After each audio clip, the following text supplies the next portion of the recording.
Hello and welcome to Main Game, episode number 3. I'm your host Ifa, here once again to dish out the latest and greatest in video games. Joining me on this show is Kakuchopurei's eSport expert, Luis Lacombe. How are you, Luis? I'm doing absolutely fantastic. I can't believe we're already 3 episodes deep. Time flies so fast, and I look forward to see what we have in store today. All right. Okay. So, Luis, in this episode, we will cap off our 3-parter esports history lesson, examine one career path in the video game industry, and upcoming game releases in the next few months. But first, let's go to our first segment, which is Lowdown.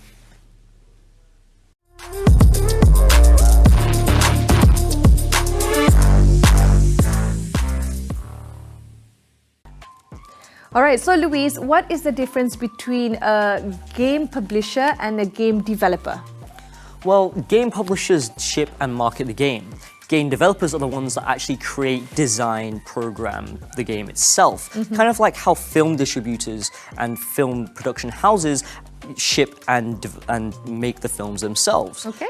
There are some cases where, a company will self-publish a game, but it doesn't happen all the time, and usually it's a partnered thing. All right. Okay. So that one, we'll talk about it later. So maybe you can tell us, who are your favorite game developers and publishers? Well, for me personally, I'd probably have to say Kojima Productions. They're an extremely talented team, and they're most known for the storied and tenured Metal Gear Solid series. When it comes to just the stories that they make and the games that they make, I've always been obsessed with it. It's just incredible.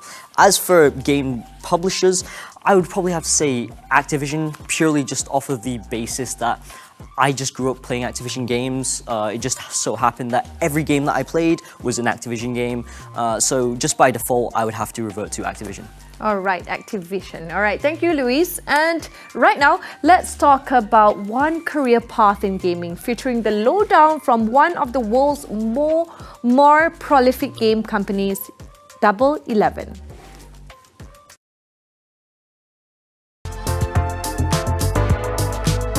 My name's Ian Farrell. I am the program manager at Double 11. Double 11 is a 13-year-old studio now, pretty much, and we have worked on a host of games over that time, from things like Little Big Planet and Limbo on PS Vita. We worked on some of the Pixel Junk series, Rust Console Edition. We partnered with Facebook to bring that to Xbox One and PlayStation 4 just over a year ago.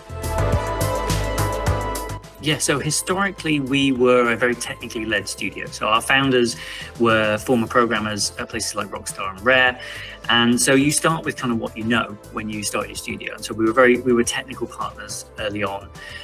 So if you needed to get something like Limbo, which is a very technically complex game running on something like the Vita, or Little Big Planet, where we got the whole Little Big Planet simulation from PlayStation 3 running on a Vita, then we were the people to go to for that.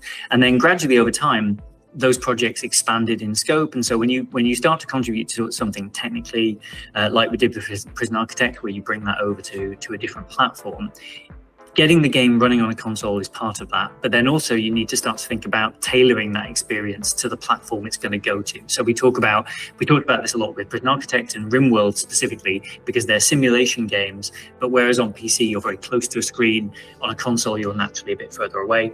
And so the need on that project was to adjust things like the user experience and the UI and the controls and things. And so that naturally led us to needing maybe some designers. And then once those designers have redesigned an experience, then you need someone to help you to maybe make that appear on the screen and work that up. So you need artists to work with those designers to create new screen elements. And maybe you need to refine the visuals a little bit for the platform. So Rust is a good example of that, where that game is very performance-hungry game on PC. Yeah. So we needed to take the assets from the game and rework them to make them simpler to work better on consoles like the PlayStation 4 and the Xbox One. And so that gradually meant that we needed artists, and then tech artists, and then different types of programmers, maybe graphics programmers, more than generalist programmers. And then we had some sound people join. So over time, we've taken on more and more of the game. And now we've moved from a situation where 13 years ago, we'd have maybe taken a game that exists over here and brought brought it over to another platform, to where, starting with things like Prison Architect and then with Minecraft Dungeons especially, and Rust, we create completely new content now.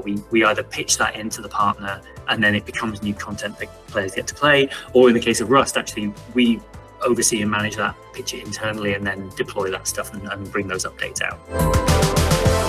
So we will probably come back to our values when we're talking to people around integrity, ambition, and humanity. But in terms of the skill sets, I think it's worth talking about the fact that you don't necessarily have to have come from games. So increasingly, because we're a full service studio, and because we have a lot of functions within the business that aren't just game making functions. So we've really expanded our people and culture team, for example, in the last couple of years. And those skills are not only found in games. They're found all over the place. So I think we would look for the person that we think is going to move the team and the function forward. And I personally, when I'm interviewing, I look to be surprised and delighted by the person that I'm talking to and excited to work with them, as much as the experience they have and what they've done in the past. In terms of exciting things that are happening, wow. Well, we've got a bunch of unannounced stuff, which will be really exciting. Just had some stuff come out in Fallout 76 that we helped work on with the Blue Moon update. That was really exciting. So we're continuing to work with Bethesda on Fallout, which is really cool. And they've been a great partner because that's a released game. So it's lovely to be able to talk about that one and to get people excited and bring people in from the community to talk about that. We've just sunset Prison Architect, which was bittersweet because we've been working on that for a long time. And Paradox just announced that that's coming to an end. So that's kind of the end of a journey, which is like a big kind of like deep breath moment. It's not black and white, but that's what we're aiming to be. And I think we do stand out in that way. And that's why we're independent. And that's why we value that quite highly as well, is that we can be in control of how we manage our teams and how we do things. So so I think if there is that one thing, it is that we are people first and people focused. Because without people doing this great work, then you don't get the video games at the end of it. Is it like we keep saying over again, this is a team sport. You can't do it on your own.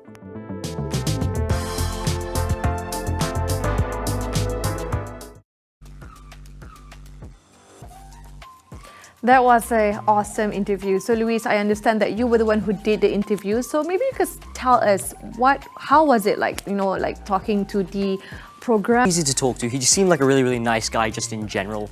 But he knew exactly what he was talking about, and it was a really good opportunity for me, for someone who doesn't really know much about that side of the industry, to get an in-depth look into what it's like to develop games and also to be in his position and to work for a company like Double 11. All right, so you managed to shoot and capture the insights of Double 11's office. How was that like? My goodness, it was absolutely phenomenal. I'm so jealous of their office. They definitely set the gold standard for offices in Malaysia, at least from the offices that I've been to. They have like a snack bar with people working with drinks on the go. They have their own kitchen and a pool table. It was just fantastic. I counted maybe about 30 different employees going in and out. And, I think it's so great to see that an indie company, an international indie game company is looking at Malaysia for talent and even made it, a brand new studio here based in KL as well. So, I think it's just great to see. Awesome. I think that sounds like a dream job and dream office, definitely. All right. Okay, so for all of you who are watching, don't go anywhere because we'll be right back after these messages only on Main Game.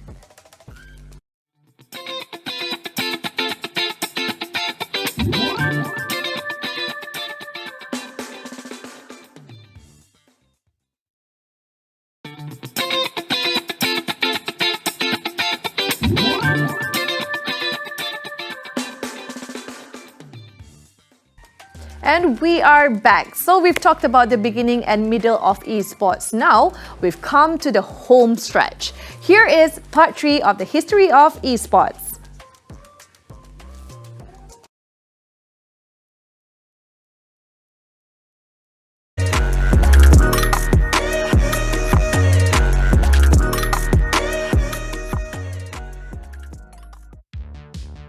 In Nepal, past few episodes, we've seen how esports and competitive gaming have grown from a college science lab with Space War to being broadcast on national television. As the early 2010s progressed, esports continued to flourish, with Twitch serving as its primary broadcasting platform.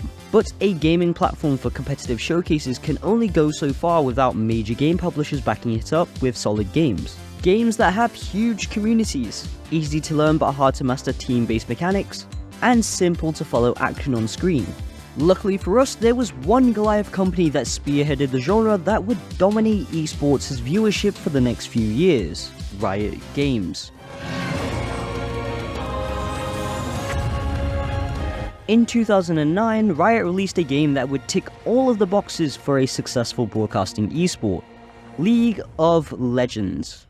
League of Legends is a MOBA or multiplayer online battle arena, a rival to Dota and its 2012 sequel Dota 2. The then young title would take a good number of years for League to find its success through its competitions and broadcasting. In 2012, years after its 2009 debut, viewership finally skyrocketed, specifically with the 2012 League of Legends World Championship totaling 8.2 million views for the tournament playoffs and finals. Not even the biggest stadiums in the world could hold that much of a crowd for that weekend.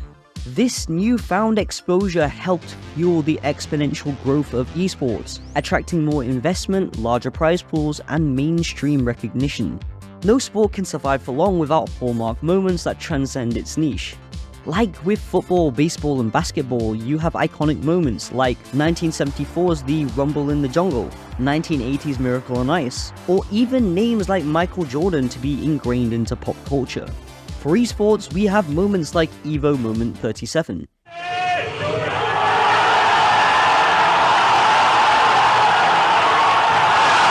In a nutshell, this iconic moment in esports happened in 2004's Evolution Championship tournament, where one player, Daigo Umehara, made an unexpected comeback by parrying all 15 consecutive hits made by his opponent Justin Wong, all while in very low health. Not only did this and a couple more make fighting games in esports still relevant, both players have seen much success and recognition in their lives due to this important part in gaming history. Other iconic esports moments include the face of European League of Legends, Xpeke's unforgettable backdoor play at IEM Katowice in 2013, CSGO's greatest player of all time, Simple, with his iconic double no-scope at ESL 1 Cologne in 2016, and the opening of the 2017 League of Legends World Championship featuring a virtual Elder Dragon. Yeah, that last one isn't quite tactical play, but it's still an important esports moment as it shows that these broadcasts and offline events are just as big as your National Olympics or big-name musician concerts. From then on, the template for esports has been set.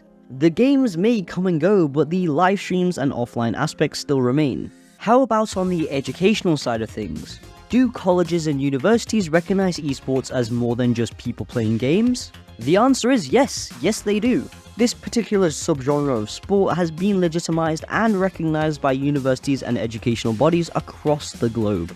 In 2013 onward, universities and colleges in the United States such as Robert Morris University, Illinois, and the University of Pikeville have recognized esports players as varsity-level athletes and offer athletic scholarships. In 2018, Harrisburg University of Science and Technology began a tuition scholarship program for esports players, with more schools worldwide following suit. Speaking of 2018, we once again saw viewership hit an all-time high, with the 2018 League of Legends World Championship becoming the most watched esports event in history, reaching a peak of over 200 million concurrent viewers during the finals. Today, esports is still going on. Even with major worldwide pandemics putting a curb onto esports' offline prospects, it was but only temporary. With titles like Riot Games' Valorant, Capcom's Street Fighter VI, and the upcoming Counter-Strike sequel keeping the competitive scene fresh, the well isn't going to dry up anytime soon. It might be overflowing, but with new initiatives and programs that help get new players into the fold, competitive gaming is here to stay for a good while.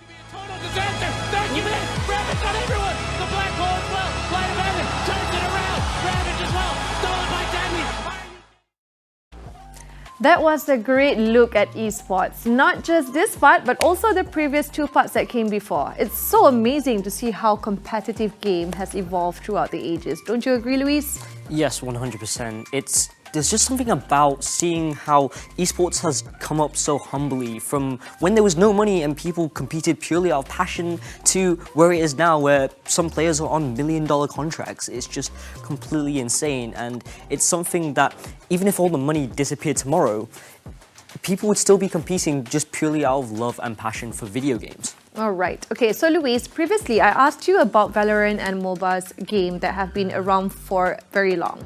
So what do you think is the future of esports going to look like? Maybe some virtual reality or VR in the mix, or just, more of the same genres? I can definitely see a lot of the same genres. VR is definitely an interesting topic to talk about. There are a lot of established VR leagues at the moment, but it's not really accessible to everybody because VR devices are pretty expensive. And, if it's expensive, it means that it's extremely exclusive to a certain demographic. So, I guess if they drop the prices, then maybe we could see a surge in popularity for VR games or VR esports. But for the time being, I think my money's on mobile games. There's just something about mobile games that are just gonna dominate esports. It's not gonna overtake the esports that we know and love, but it's definitely going to exist as a separate ecosystem, kind of like how traditional sports kind of do with basketball and football. All right. Okay, so that's quite an answer from Luis. And just because our history lesson on esports is over, doesn't mean we're going to stop talking about the deep and wide world of competitive gaming. We'll have more topics in store for future episodes. For now though, let's take a short break and we'll come back more on Main Game.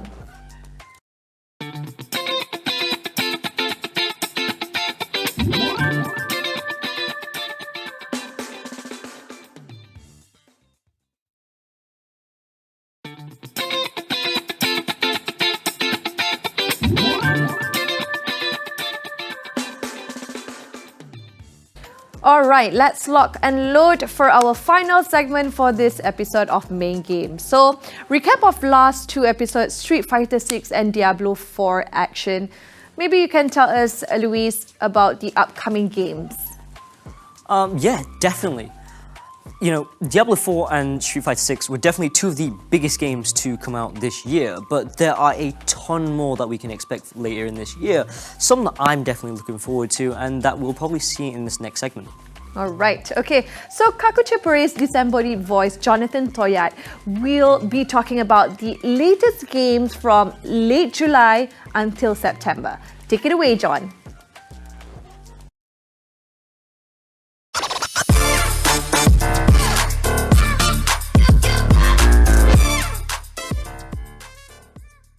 It is now the middle of July, which means there are a ton of games to expect in the coming months and the second half of 2023.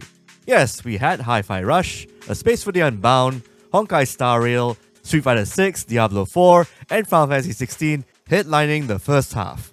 But if you thought that's it for 2023, think again. Here are the most noteworthy game releases for the next few months.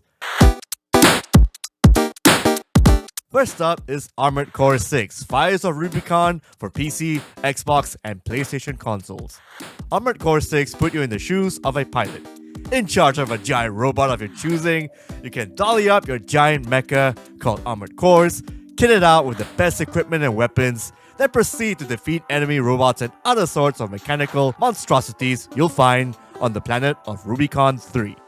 And just like the past games of Armored Core 6's creators from Software, you'll try, and try again until you succeed. Heads up, it's a very challenging game. Armored Core will be out on 25th August.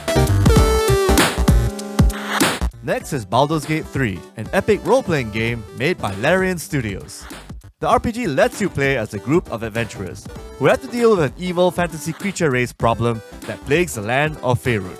You can create your own hero from scratch and recruit allies, be it a vampire spawn high elf or a justice-minded human ranger with a hamster for a pet.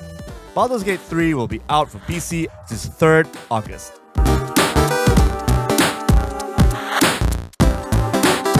Cyberpunk 2077 Phantom Liberty is an upcoming expansion for the 2020 sci-fi dystopian role-playing game Cyberpunk 2077.